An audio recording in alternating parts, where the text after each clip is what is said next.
আসসালামু আলাইকুম, আমাদের চ্যানেলটিতে আপনাকে স্বাগতম। এবার সাকিব মুস্তাফিজদের দুর্দান্ত বোলিংয়ে টাইগারদের কষ্টার্জিত জয়। তো সম্মানিত ভিউয়ার্স, বিস্তারিত জানুন পুরো ভিডিও জুড়ে। মিরপুরে চতুর্থ টি-20তে জিম্বাবুয়েকে 5 রানে হারিয়েছে বাংলাদেশ। আগে ব্যাট করা টাইগারদের হয়ে 50 করেছেন তানজিদ হাসান তামিম। 41 রান করেন সৌম্য, বাকি ব্যাটাররা ছিলেন ব্যর্থ। তবে জিম্বাবুয়ের ব্যাটিংয়ের সময় বোলাররা দারুণ বোলিং করেছে, বিশেষ করে তাসকিন মুস্তাফিজ এবং সাকিব আল হাসান। এদিন টস হেরে আগে ব্যাট করতে নেমে উড়ন্ত সূচনা পায় বাংলাদেশ। 2 ওপেনার মিলে করেন 100 রানের জুটি।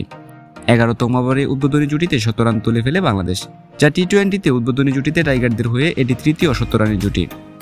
10ম ওভারে জীবন পেলেও তা কাজে লাগাতে পারেনি তামিম। দলীয় 101 রানে প্রথম উইকেট হারায় বাংলাদেশ। 37 বলে 7টি 4 ও 1টি ছক্কায় 52 রান করেন তানজিদ হাসান তামিম। এরপর দ্রুতই ফিরে যান সৌম্য সরকারও। তার ব্যাট থেকে আসে 34 বলে 41 রান। তাছাড়া এদিন রান করতে পারেননি তাওহিদ হৃদয়। ব্যাটিং ব্যর্থতায় প্রদর্শনী দেখিয়ে মাত্র 42 রানে 10 উইকেট হারিয়ে নির্ধারিত ওভারের আগে অল আউট হয়ে যায় টাইগাররা। শেষ পর্যন্ত 143 রানে অল আউট হয় বাংলাদেশ। জবাবে জিম্বাবুয়ে শিবিরে প্রথম ওভারে আঘাত হানেন তাসকিন। সিকান্দার রাজা 4 হাঁকালেও বেশিক্ষণ টিকতে পারেননি। এরপর দেখে শুনে খেলতে থাকেন ক্যাম্বেল ও মাদান্দে। তারা গড়েন 25 রানের জুটি। তবে 15তম ওভারে জোড়া উইকেট শিকার করেন মুস্তাফিজ, ফেরান বার্ল ও জংওয়েকে। এরপর সাকিব ফেরান জোনাতন ক্যাম্বেলকে। এক পর্যায়ে 95 রানে 6 উইকেট হারিয়ে চরম বিপাকে পড়ে জিম্বাবুয়ে। শেষ ওভারে 14 রান প্রয়োজন ছিল জিম্বাবুয়ের। সাকিবের করা ওভারে ক্যাচ ফেলেন শান্ত।